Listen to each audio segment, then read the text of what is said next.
Welcome to this conversation with Joel Edgerton. I'm here on the lands of the Gadigal people of the Aurora Nation here, and it's very good to be on this land, a land of creative expression and of storytelling and of community for probably 60,000 years or more. So I'd like to pay respects to all elders, and also a special welcome to any First Nations people listening in today. In our conversation, we have Joel Edgerton, actor. There's Joel. Hello, Joel. Actor, writer, director, producer, pretty much everything particularly in film and television world. How are you this morning?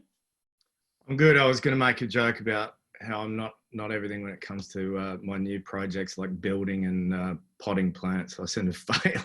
I seem to fail at everything I do, but I'm having an okay time trying. And you're halfway through a painting behind, I can see. Oh yeah, I'm stuck up in. This is like a little roof cavity. I have there's a lot of noise. There's construction going on in the neighbourhood, so. Yeah, and I this is my way of pretending like I'm a true Renaissance man. Right. I just borrowed those paints and this easel. Well, in a way, you are a bit of a Renaissance man because, you know, I just kind of want to start actually by just touching on that, because so many of your particularly film projects in recent years, you've had a lot of influence on the way those films pan out. Like, for example, in The Gift, you know, your first big international feature film, wrote, directed, starred and produced. And then Boy Erased more recently, the same, you know, wrote, starred in, produced, directed. And I guess more recently in The King with, you know, Timothy Chalamet. Chalamet, you're about to, they're going to come after you now. I know. Chalamet ding dong. Yeah, I mean, co-wrote that. Produced and starred in it, obviously, Timothy. So that I mean, you're working very hard, is I guess the point I'm making. Well, I mean, the interesting thing about that I'll point out that may be pertinent is, like, you know, there are obviously things I wrote, so that was a given. I was going to take those credits, and as a director, sure, because I was doing that job.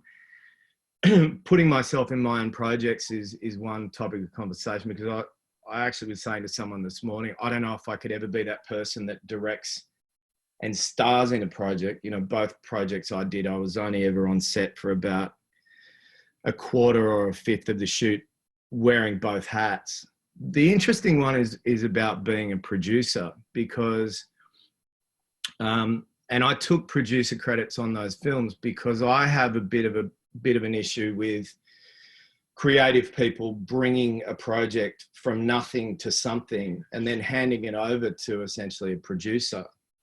And I like to think of the word producing in its sort of true context, you know, call a spade a spade. If you produce something, then you're a producer. And in all those instances, I produced a screenplay, I brought actors to the table, I got a team together, and my producerial kind of role slips away perhaps once the shoot is starting. But I still think that I have the right to call myself a producer because I conjured something out of nothing, or I saw value in something in a story and turned it into something. And that's the reason why I take those credits. It feels a little bit on the outside, sometimes a bit megalomaniac, but I would hate to let those credits go, given how much work I put into putting things together. Like for example, The King was something that started with me going to Warner Brothers and saying, hey, nobody's done Henry V for a while, getting David Michaud on board, writing the screenplay. And it was like a whole year and a half, 2 years worth of work before we get to actually get the money and put the movie together. So I just want to go back a bit, because it's a really, really strong work ethic, whatever way you look at it.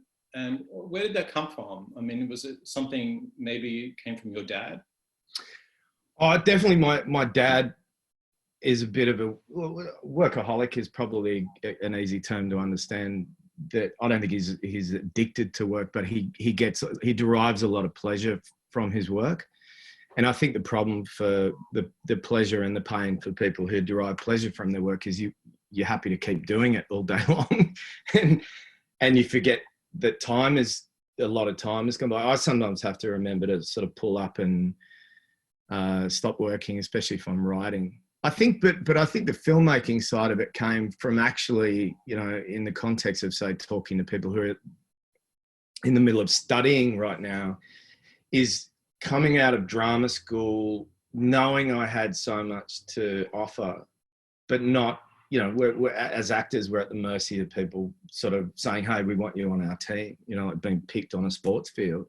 Yeah. And you're like, I know I'm a great centre forward. Please pick me. And for whatever reason, the shape of your face, or you're not famous enough, or any of that stuff, you don't get the job. And sometimes that affects ego. And the way that we found that we wanted to generate our own work was to create our own films. And so we were doing it really because we wanted to say, hey, look at me acting on an actual short film or whatever. The work ethic about creating films was a byproduct of that. And it was something that Nash, my brother, and I, and Kieran Darcy Smith, and the people that were there at the beginning of Blue Tongue Films were like, hey, we didn't just get something from it on the back end of it. We got something out of the process.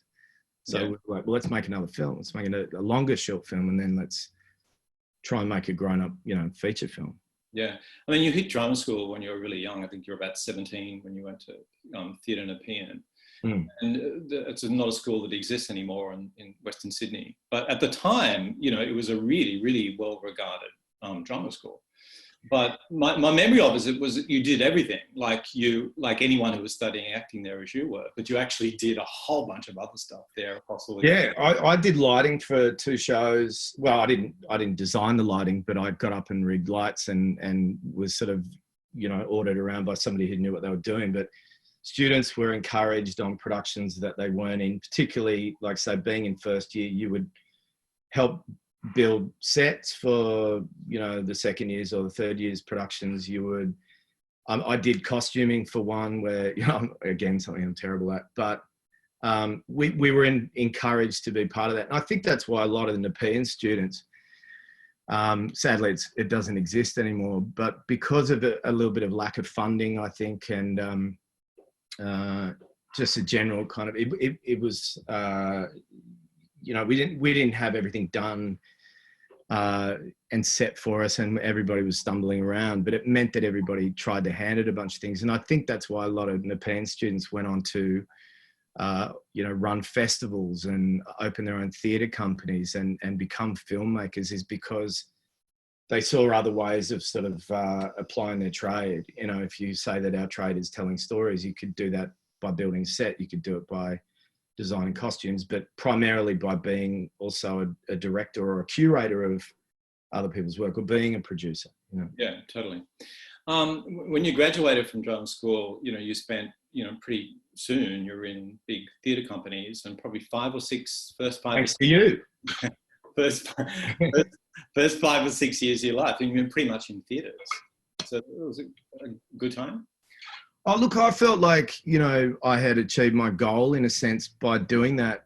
I went to drama school wanting and thinking that my life would be that I would work in the theatre. I'd been inspired by watching a Sydney Theatre Company production of The Crucible, being really inspired by Elizabeth Mayweather and John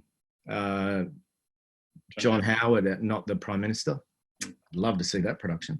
I'm not a bad person. Being inspired by sitting at the Opera House going, I want to do that. And so getting to work with the Sydney Theatre Company actually put me in that position, and working with John Bell put me in that position.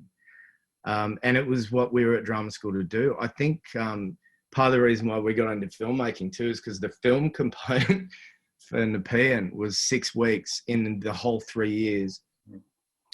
And, think about the fact that you get out of drama school, most of what you're going to audition for is TV and film stuff. And we had no idea. We had this, John, who built our sets, bless him, beautiful guy, was put in charge of holding the camera, and we would shoot scenes. if you touched the wall, it was just a facade and it would rattle. I mean, they were kind of, we didn't get a great education in filmmaking, and that's not what Nepean or NIDA, I'm sure, is for necessarily if you're there for acting, but it was certainly something that we needed to learn about. Yeah. Yeah. One of those big productions you did in that time when you were, working, pretty much exclusively on stage was Henry IV with Hal, and then I think the year after in Henry V when Hal becomes Henry V. So, and of course, The King is that's the source material, the film with Timothée Chalamet. So, like, so you were very, very close to that source material when it came to the film of The King. Yeah. Was it percolating in your mind at some point when every night you were playing those roles? I never was sitting there going, "Hey, this will make a great movie one day."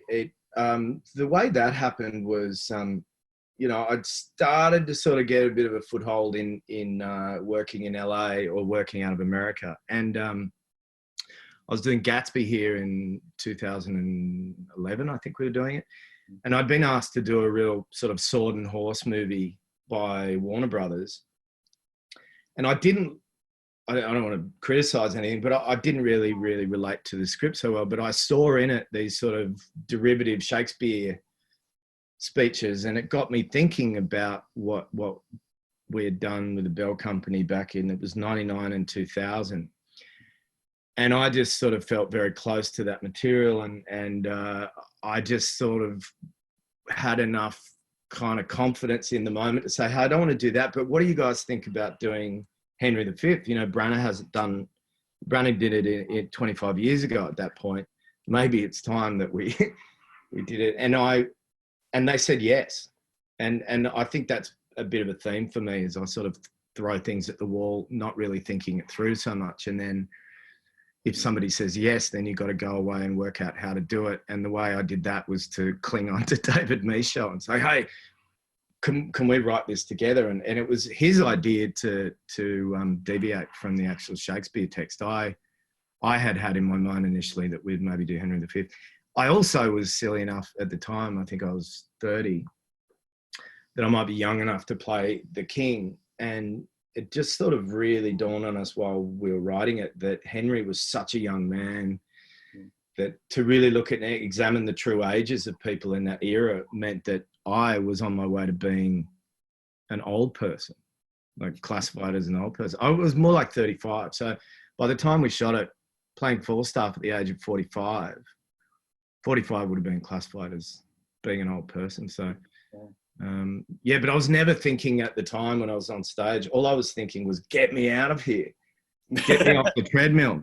I love theatre, but I care about it so much. I used to care when I say used to because I haven't done it in a while, but I used to care about it so much that every day you want to reinvent what you're doing or find something new. And I kept forgetting too that if you put too much pressure on that, sometimes you could disrupt a performance that the audience is coming, having no experience of all your other previous nights. So seems to me there was a balance between staying true to rehearsal and what you're doing and not, but also nourishing yourself along the way. But if you care too much, sometimes you could turn yourself in knots, which is what I need to do. You came back to theatre, of course, in A Streetcar Named Desire, opposite Kate Blanchett. Kate needed my help. I was willing. And that was a big year for you. You played that in Sydney first, then went to the Kennedy Center in Washington, D.C., then into New York. Like, that was a big, big year for you, finishing up in New York. So what was it like going back to theatre there and kind of juggling your workload across that year? I was terrified, to be honest. I get the terrors. I would always remember getting the terrors on the first preview, the first time you run a production for the company, then the first preview, and then generally, opening night and any sort of bump into a new state. When we did Henry IV and Henry V, we travelled Australia, and it seemed like you'd get nerves at each new city you would go to. So I remember, being terrified coming back to do a play, especially one of that magnitude with that many sort of eyes on it. the last play I'd done before that was The Pillow Man, which we did it with the Melbourne Theatre Company, Dan Wiley, myself, and Kim Gingell. And, you know, I remember the fears then too. I feel like maybe they never go away, and maybe that's a good thing. It's a terrifying thing to feel that kind of nerves. Strangely, maybe I feel comfortable on film because I don't experience day one nerves, like that first day at school nerves, as much. Maybe because the crew is sitting there. The crew is sort of your audience, your immediate audience. And, you know, the boom operator and the camera people, they're focused on what they're doing. They're not focused on the fact that they're sitting down to watch you for 2 hours. So maybe the relative, not disinterest, but diverted interest of a crew means that I don't feel that pressure. Not to say that I wouldn't do theatre again. I really have been admiring watching a lot of theatre lately, and I really love what Simon Stone has been doing. I caught his production of Yerma in New York maybe a year and a half ago now, and his most recent one that Rose Byrne and Bobby were in. Yeah. And I get jealous. Right. Like I feel that feeling of envy. Like I'd really like to do this, but I'd have to go through the terrors. Yeah. Yeah. You mentioned the King kind of, you know, coming out of an idea for a kind of sword and sandal movie. You know, you like a good gangster movie. Like, yeah. There's a lot. I mean, a lot of your films that you've written or acted in, or, you know, made with your brother Nash, have been kind of crime gangster movies. But there's another side of you too. You know, I think one of the films that I think is in a way most personal to you, that means a lot to you, is Boy Erased, about gay conversion therapy. And the film Loving, about interracial couples in the United States, you know, very much about civil rights. And your work with the Fred Hollows Foundation and a couple of trips to Nepal. So social justice, I guess, more broadly, feels to be a really important part of your living. Yeah, I mean, as far as work goes, I read something and then I have an immediate response to it, whether it's somebody asking me to do something, or if I'm reading something with a mind to, like with Boy Raised, I came at it from a different angle because I was just fascinated by cults, and I saw conversion therapy as a religious cult, and, you know, finding how much of a rich human story there was in that, I just became obsessed with it and wanting to sort of stay involved and do something with it and about making a movie for it. And I think sometimes I don't know why I get really drawn into a story. I'm not really I don't love violence. I think maybe as I get older too, I think I realize how much time you put into each project, how much of your time and your mental space you give to a project. And it also means traveling when it comes to film stuff, is that I like to think that anything I'm involved in has some kind of, I call it nutritional value. You know, like if you're going to eat a meal, you want it to be good for you. So even if it's violent or if it's action-based, you know, I feel like if it's trying to say something good, then that's great too. I even feel that about the movie I did with Netflix called Bright. I felt like there was something sort of really interesting underpinning that film, albeit my reasons for that were more like, oh, let me try and do a bigger film, even though I covered my entire face.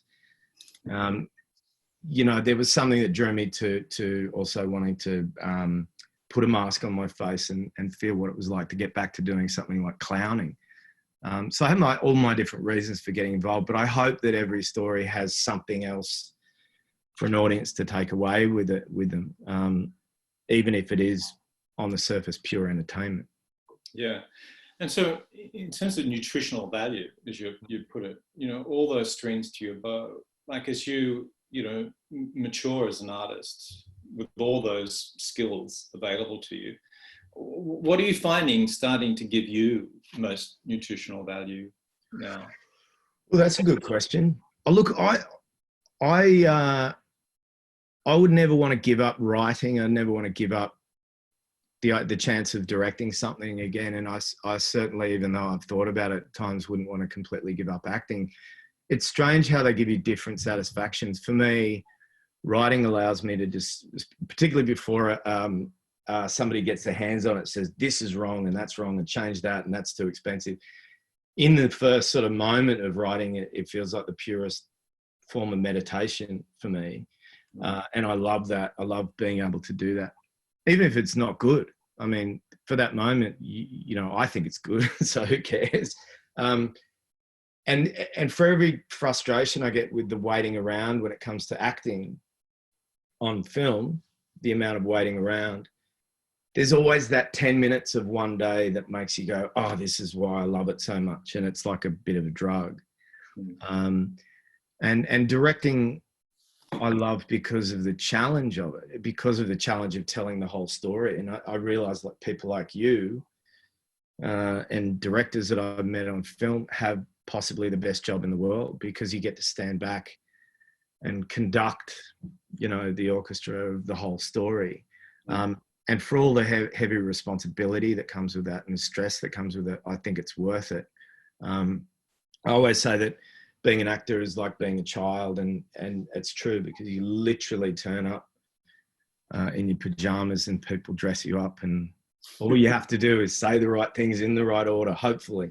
But being a director is like running a household, and you have to be across all things. So, but again, it's all the same thing. It's all storytelling, whichever angle you're coming at. Yeah, and when you're running that household, when you're in that big household, or when even as an actor, you know, when you're working, and the actors you've worked against with, you know, huge names like right from Johnny Depp and, you know, Tom Hardy and Kate Blanchett, I mean, loads of them. Like, is that a nourishing thing for you to be with artists who are working at kind of caliber?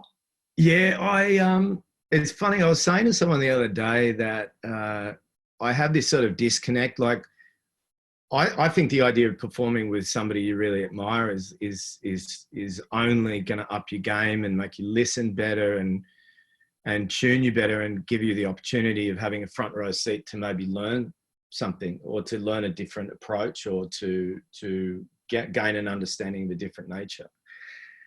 What my disconnect is that I sometimes come away afterwards and go, oh, I should have been maybe a bit more intimidated by that situation. Because I think there have been times where they go, you know, you're going to go work with this person, and you're like, oh God, no, now I'm really going to look terrible if I'm up against that person, or like working with that person. But I somehow think that there's an opportunity for anybody who gets, well, to get to work with anyway. Sometimes it's a child that I've worked with a couple of children where I come away at the end of the day and go, I have to really, really like regain my focus, because this child is like completely pure and insightful in a way that it has no tricks, you know, there's no kind of technique or tricks that they're falling back on, and yet there's something brilliant about it. So, you know, whether there's someone who's like we consider to be a great actor, or it's as simple as a 7-year-old child, you know, string your racket, bring your A game. Right. You know, I used to love that analogy. People saying, you know, a good tennis, you know, playing against a good tennis player is only going to make you better. There's no point, you know, thinking that you just want to go onto the court to dominate someone that's, you know, I don't know if that analogy holds up against my 7-year-old, but you know. Also, the great thing, sorry to interrupt, is, you know, the weirdest thing about being an actor is, you know, you might have gone to NIDA, might have gone to Nepean, you might have never trained at all. You might be in a scene with someone who's done, you know, 50 movies, and you're performing fresh out of drama school, and there's a child in the room who's done like nothing, and yet you're all performing the same surgery. There's no other professions I really know where you wouldn't be able to look around the room and go, I know where you probably studied, and I know for how long, and I know what skill set you have. You're all thrown into the same scene, and anything is possible, and experience doesn't really make you better than anybody else.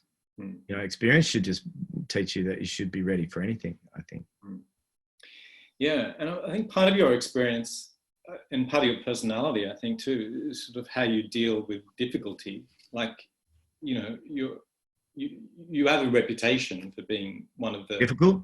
No, Who said that? No, the opposite. I can't punch you on Zoom. To being exactly the opposite, you know, of being, despite, you know, this huge workload and massive responsibility of being, you know, on the surface, a very casual person. Like how, I'd like you to talk a bit about like how you cope with difficulty, and inevitably there are in those massive projects with so many people around. I don't want to, you know, life's too short to work with difficult people. The problem is sometimes you find yourself in a situation where you are potentially working with a difficult situation, whether it's a person or just the environment or limitations on set. But I imagine you're talking about personalities.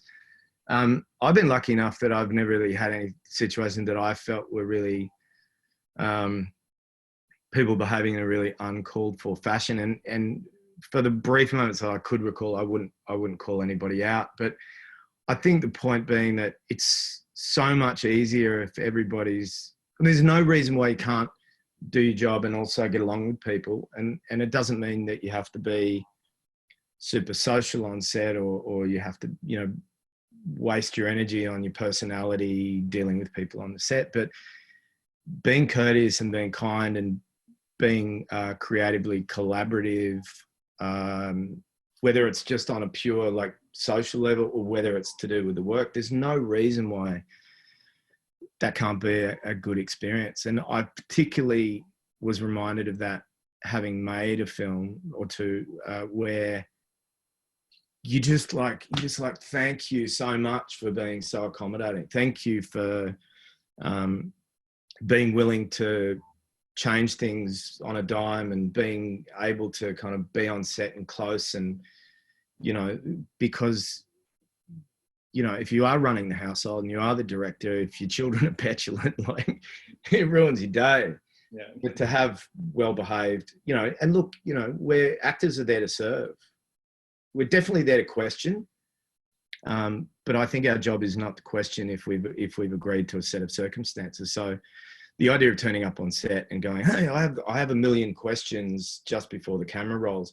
I believe that stuff should be part of a rehearsal period, which sometimes in a film world may be just a conversation with a director or whatever. But, you know, there's no future in being difficult on set. I think if I could give any advice to anybody, it's like, yeah, be good at your job, but also just be a good person. Yeah. Because being good at your job will only last you so long as well. It's amazing how being a good person will elongate your career as much as being a good actor. Yeah. Because people call each other up. I'm serious. Like, get a phone call from a person. Hey, what was it like to work with this person? Like, should I bother? Is it good? You know? And they're not asking. They already know that the person's a good actor. Yeah. What they're asking is, am I going to get a plate of breakfast thrown in my face? Yeah. So, what are you looking forward to? What am I looking forward to? On a work front, I've just written something new, which I'm looking forward to seeing if I can put together. I'm working with Thomas M. Wright, who made the wonderful film Acute Misfortune. We've been in the sort of garage building something for like 2 years, which required a big like research component. And we're finally ready to shoot. And then COVID came along and everybody's been very zen about it, for lack of better words. You know, nobody's railing against it. There's nothing you can do about it. And we'll reset hopefully and shoot later in the year. So I'm really looking forward to working with Thomas. I think he's one of the most exciting filmmakers that we've produced in Australia. And you know, if not in terms of a first time filmmaker, like supremely world class. So I'm looking forward to that. And I'm also looking forward to noticing how the good things that have changed are going to stick after we all get to, you know, go back to our normal lives and things. It's been a really interesting challenge, I think, for artists, because we've realised how much we're not really considered part of the necessary social fabric, even though the irony being that every single night, probably every person around Australia and around the world is dealing with this by watching entertainment. And I think that, you know, it's sad to think that there's a lot of freelance people, actors and crew and whatever, who are kind of in between jobs and are kind of lost for an income right now. So I do hope that that comes back full burst, and we'll see how people digest stuff. Theatres, I feel for people who, like concerts, you can't get together and sit in a theatre. So, but I'm really excited by like getting back to full circle about how we were taught at Nepean is about thinking resourcefully and thinking about how production might change, how we can get together in smaller groups and still make stuff, whether it's something at home or in a small, make a small film with a smaller crew. You know, I know you and I were talking about how you guys and the students at NIDA are creating theatre projects that don't involve your typical sitting in a theatre with 500 people. And I'm excited by what kind of robust thinking does to people and what new exciting things can happen. Yeah, I think we're all looking forward to that, Joel, and looking forward to what you come up with, you know, over the next few years. So really great to talk with you. Thanks. Yeah, it's been really great to reconnect with you, actually. For anybody who's out there still live, I owe a lot to David Berthold. He put me in one of my I think one of my very first theatre productions at the Sydney Theatre Company, and trusted me, and knowing how way leads on to way, if it weren't for you, I'm sure I'd be sitting in a different weird wooden room somewhere else, but with a very different journey. Yeah. Lovely to talk with you, Joel. Thanks. Yeah. Pleasure, mate. Thanks.